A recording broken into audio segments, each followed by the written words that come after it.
무더운 여름 경북 상주의 작은 마을. 그날도 할머니들은 여느 때처럼 마을 회관에 모였습니다. 목이 타는데 냉장고에 물은 없고 옆에 있던 사이다 한 병을 나눠 마십니다. 그런데 잠시 뒤 고통을 호소하면서 한두 명씩 쓰러지는 할머니들. 다들 입에 거품을 물고 의식을 잃어가는데 이런 와중에 유일하게 멀쩡한 한 명이 있습니다. 이 동네에서 70여 년을 산 82살 박모 할머니. 이런 아수라장 속에서도 이상하게 담담한 모습입니다. 오늘 사건연구소의 키워드는 마을 회관에서 있었던 일입니다. 자, 이런 일들이 왕왕 있었는데 말이죠. 이번엔 2015년 벌어진 사건입니다. 마을 회관에 할머니들이 사이다를 나눠 마시고 픽픽 한 분씩 쓰러지기 시작했다. 자, 설명 좀 해주시죠. 네, 이게 2015년 7월 14일 오후에 있었던 일입니다. 경북 상주시 공성면의 금계 1, 2 마을 회관에서 벌어진 일인데요. 평소처럼 마을 할머니들이 이곳에 모였습니다. 날이 굉장히 더웠는데 또 마침 냉장고에 물은 떨어집니다. 그런데 이 마을 회관에 웬 1.5리터짜리 사이다 한 병이 있었습니다. 그래서 아무 의심 없이 할머니들이 이걸 나눠 마셨는데 마시자마자 극심한 고통을 호소하더니 거품을 물고 또 토를 하기 시작을 하는 아이고야. 겁니다. 하나둘씩 의식을 잃고 쓰러지기까지 했습니다. 이런 가운데 이 피해자 가운데 한 명이 겨우 마을 회관 밖으로 기어 나옵니다. 그리고 이렇게 기대서 쓰러져 있으니까 이 모습을 한참 만에 옆집 주민이 보고 발견해서 신고를 하게 됩니다. 그 주민은 119에 신고할 당시까지만 하더라도 식중독에 걸렸나? 급성 중풍이 왔나 보다. 이 정도로 생각을 했다고 합니다. 할머니들 상태는요? 일단 마을 주민들이 할머니 한 분이 실려갔대요 하니까 마을회관을 급히 오긴 왔는데 안에 다른 할머니들까지 쓰러져 있으라고 상상도 못했던 겁니다. 마을 이장이 와서 안에 문을 열고 들어가 봤더니 모두 6명의 할머니가 사실은 쓰러졌던 거고요. 그때가 벌써 이게 쓰러지지 않은 50여 분이 지난 상황이었습니다. 그래서 결국에는 두 분은 끝내 숨지셨고 나머지 4명도 굉장히 심한 후유증에 시달렸다라고 하는데 가장 젊은 분이 60대에서 가장 먼저 빨리 깨어났고 그분의 얘기로는 누가 먼저 마시자고 했는지 모르겠는데 냉장고에 먹다 남은 사이다가 있어서 그걸 마셨다라는 거예요. 근데 집에 가려고 일어나는데 막 기억도 잘 안 나고 막 비틀비틀 거리고 문이 어딘지도 못 찾겠고 굉장히 고통스러웠고 이 안개가 낀 것처럼 이렇게 기억도 잘 안 났다 이런 설명을 했습니다. 자, 승 의원님, 근데 그 중에 유일하게 사이다를 마시지 않은 한 노인이 있었다는 겁니까? 이제 박 씨라고 82세 된 노인인데요. 아까 제가 말씀드렸다시피 우리가 지금 이야기하고 있다시피 7명 중 6명은 사이다를 마셨지만 1명만 마시지 않았습니다.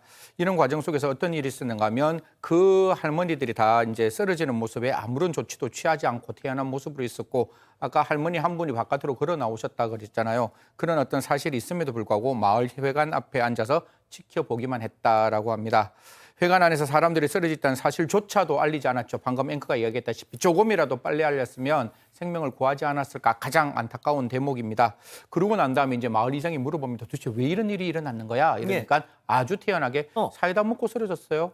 라고 이야기했답니다. 뭔가 좀 수상합니다. 네, 맞습니다. 그래서 일단 이 사이다 안에 뭐가 들어있는지 확인을 해보니까 감정을 해보니 고독성 살충제가 들어있었습니다.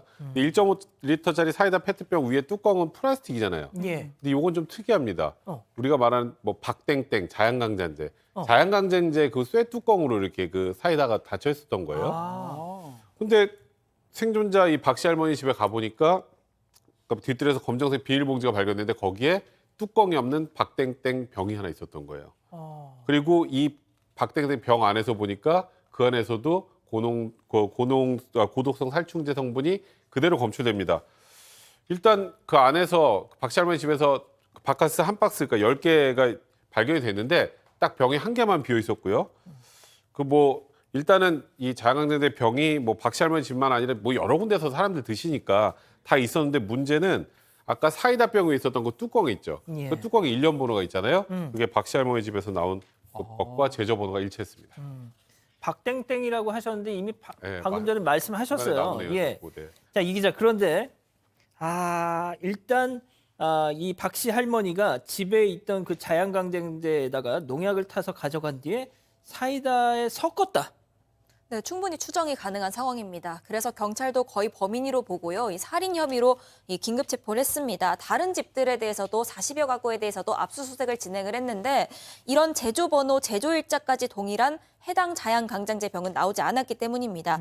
이뿐만이 아니라 그 당시에 박씨 할머니가 입고 있던 옷에서 21군데, 또 평소에 타고 다니던 전동 휠체어, 집에서 쓰는 지팡이 등에서도 같은 종류의 이 농약이 검출이 됩니다.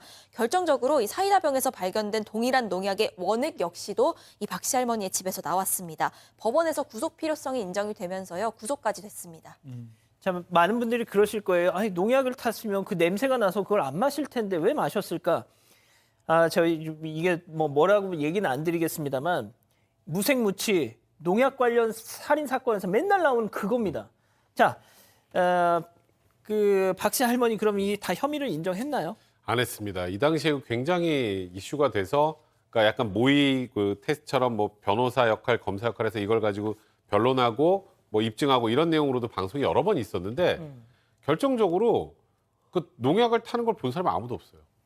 그리고 이 사이다병 같은 데서 이 박 씨 할머니의 지문이나 DNA가 전혀 안 나왔습니다. 그리고 아까 뭐 왜 제대로 신고 안 했냐, 나 피해자한테 자는 줄 알았다 이렇게 대답을 했고요. 그리고 결정적으로 이제 옷에서 농약 성분이 나왔잖아요. 그거 뭐냐? 아니 그 사람이 누워서 구토하길래 닦아줘서 묻은 거지. 그럼 그 뒤에 아까 지팡이, 전동일체 그건 그때 묻은 게 같이 묻은 거지. 내가 잘 모른다. 그리고 내가 만약에 진짜 살해하려고 그랬으면 내가 그 빈병을 내가 우리 집 뒷바닥에 그냥 뒀겠느냐. 난 절대 하지 않았다. 이렇게 끝까지 부인했습니다.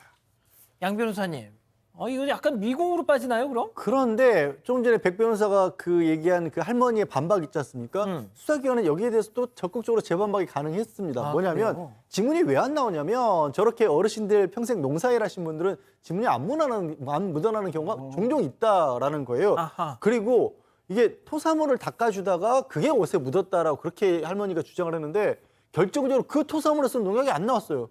그럼 하하. 묻을 리가 없지 않습니까? 이상하죠? 예. 그리고 이 할머니, 다른 할머니들이 쓰러진 할머니 잠을 자는 줄 알았다라고 했는데 굉장히 고통스러워하면서 이 이에서 틀니가 빠져나올 정도의 상황이었는데 그리고 아이고야. 심지어는 바깥으로 처음에 빠져나오는 할머니를 따라서는 뒤따라서 나오기까지 했는데 그냥 잠을 자는 줄 알았다. 이것도 앞뒤가 안 맞는 거예요. 게다가 그러면 우리 할머니 이 거짓말 탐지기 테스트 한번 해봅시다라고 하는데 뭐 이런저런 얘기를 하면서 건강에 안 좋다 이런 식의 얘기를 하면서 3번이나 거부를 했습니다.